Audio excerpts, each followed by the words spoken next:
Assalamualaikum warahmatullahi wabarakatuh.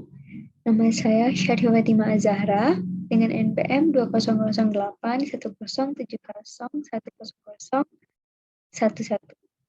Nah, pada video kali ini saya ingin menjelaskan mengenai PL/SQL dan trigger pada laporan tugas 2 basis data lanjut. Nah, pada tugas kali ini, yang pertama dimintakan untuk membuat query SQL yang melibatkan dua tabel. Di sini, saya melibatkan tabel dosen dan juga publikasi dengan menampilkan nama, publikasinya, dan juga ID katalognya.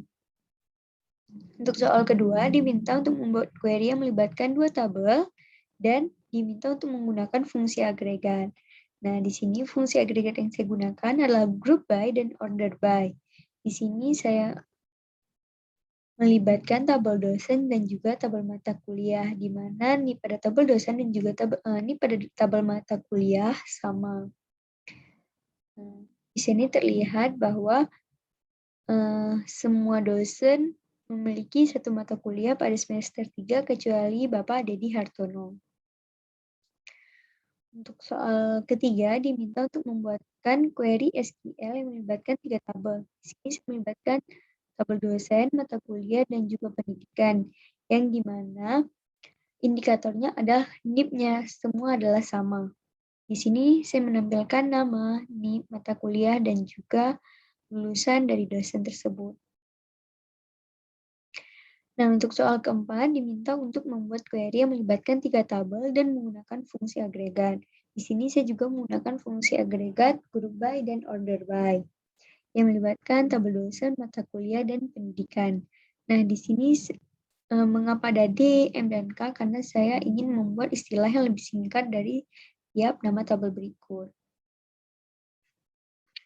Untuk soal nomor 4, membuat view yang berasal dari tabel dosen dan juga pendidikan.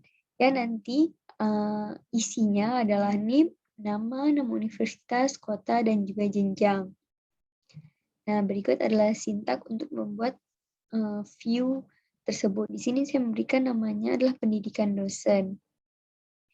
Dan yang dipilih ada nama, D ini sebagai indikator rujukan dari tabelnya. Dari tabel dosen dan juga pendidikan. Nah, untuk menampilkannya, kita bisa menggunakan query select bintang from pendidikan dosen, maka akan terbentuklah seperti ini. Untuk soal ke-6, diminta untuk membuat query SQL yang memanfaatkan view hasil dari nomor 5 tersebut. Nah, di sini diharapkan dapat menghasilkan data-data publikasi yang dilakukan oleh dosen dengan jenjang S3. Namun data pada tabel saya tidak ada S3, jadi saya ganti menjadi S1. Nah, berikut di sini saya ingin menempelkan nama, NIP kota, judul publikasinya, dan juga jenjangnya.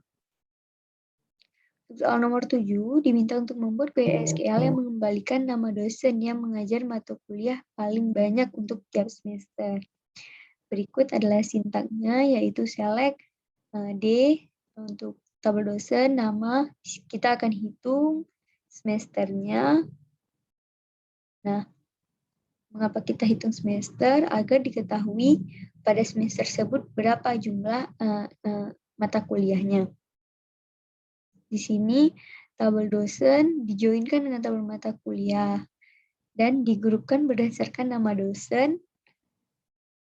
Nah, di sini kita buat keinginan kita, yaitu kita ingin menghitung dengan maksimalnya 2, maka tidak boleh kurang dari 2. Nah, di sini pada data saya hanya terdapat satu dosen yang mengajar paling banyak, yaitu 2. Di sini kan kita diminta untuk, maaf tadi saya salah, max itu berarti nilai maksimal. Dan yang memiliki nilai maksimal hanya 1 orang dengan 2 jumlah MK, yaitu Pak Dedi Harto. Untuk soal terakhir, buatlah query SQL yang akan mengembalikan nama dosen dan jumlah publikasi pada setiap tahun, di mana jumlah publikasinya kurang atau sama dengan 2 setiap tahunnya. Nah, di sini berikut adalah sintaknya. Kita akan menghitung dari tiap tahunnya berapa jumlah publikasinya. Di sini kita menghitung tahunnya karena dimintanya untuk setiap tahun yang kurang dari 2, kurang atau sama dengan 2. Nah, berikut juga kita akan menggrupkan berdasarkan NIP dan nama, dan di sini having count-nya, P tahunnya kurang dari atau sama dengan 2. Berikut adalah hasil dari tabel yang ada pada saya. Datanya hanya terdapat 2 orang dengan jumlah publikasi Ibu Rika Wahyuni 2 dan Pak Arif Fadlullah 1. Nah, berikut penjelasan singkat dari saya mengenai laporan tugas 2 mata kuliah basis data. Sekian dari saya. Wassalamualaikum warahmatullahi wabarakatuh.